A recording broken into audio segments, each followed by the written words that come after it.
Bonjour à toutes et à tous, bienvenue sur la chaîne RBP Theories. Aujourd'hui, je suis très content de vous accueillir pour vous partager ces astuces pour intégrer des habitudes de développement personnel afin de booster votre apprentissage du japonais. Que vous soyez débutant ou avancé, ces conseils vont réellement faire la différence. Nous allons explorer 5 habitudes simples mais transformantes, plus une habitude bonus qui est liée à la dernière, à la cinquième. N'oubliez pas, commencez petit, mais soyez régulier dans chaque habitude. Cela doit devenir facile, plus facile à faire que de ne pas le faire. C'est ça le principe d'une habitude. 21 jours pour une habitude, dit-on, c'est qu'on a des résultats sur le chemin. Et dès le début, donc ça vaut le coup de s'accrocher. Rappelez-vous pourquoi vous avez commencé le japonais. Première astuce, la discipline. C'est la clé de voûte de mon apprentissage du japonais et du vôtre. Un peu comme en musculation, où il faut toujours faire une répétition de plus. Rappelez-vous, il n'y a pas de réussite dans le confort. Le vrai trésor se trouve dans l'inconfort, loin du canapé et des séries qu'on regarderait à l'excès. Mais si c'est pas à l'excès, ça va, bien sûr. En tout cas, ceci nous éloigne de nos rêves pour nous plonger dans ceux des autres. Pensez à un musicien qui pratique chaque jour, même quand il n'en a pas envie. Par exemple, même si vous êtes fatigué, engagez-vous à prendre au moins 5 nouveaux mots par jour. Cette régularité, même dans les petits efforts, construit les grandes réussites. Numéro 2, objectif SMART. Les objectifs SMART changent la donne.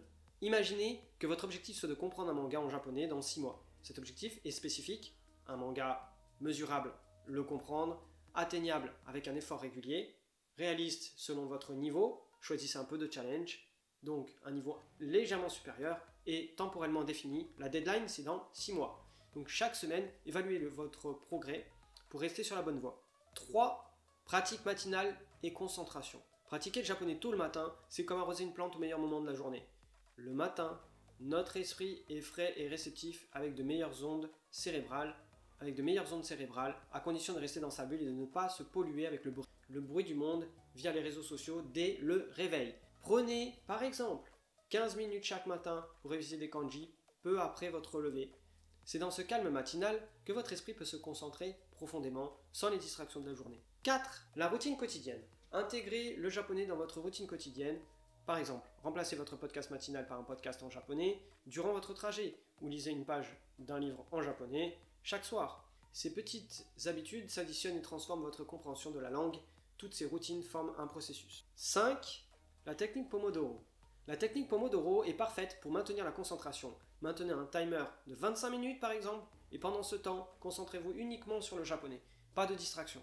Après 25 minutes, prenez une pause de 5 minutes. Cette technique s'appuie sur des recherches scientifiques basées sur la capacité de concentration du cerveau. Il faut lâcher les chevaux et être intense et rapide. Adaptez le temps que vous allouez pour les pauses, par exemple 5 à 10 minutes si vous devez refaire une session tout de suite après ou pas. J'ai rajouté une 6e habitude, un peu en bonus, ce sont les flashcards. Ce sont vos meilleurs amis pour mémoriser du vocabulaire chaque jour. Créez ou révisez des cartes. Mettez-y des phrases exemples pour mieux comprendre le contexte. Cela rend l'apprentissage actif et encourageant et vous verrez rapidement une amélioration dans votre vocabulaire. Et vous, quelle habitude de développement personnel a le plus impacté votre apprentissage? Partagez-moi vos expériences dans les commentaires, j'ai hâte de vous lire. Essayez de me dire quelles habitudes en particulier jusque-là, dans la vie, vous ont aidé pour l'apprentissage du japonais. N'oubliez pas de liker la vidéo, de vous abonner et d'activer la cloche pour ne rien manquer.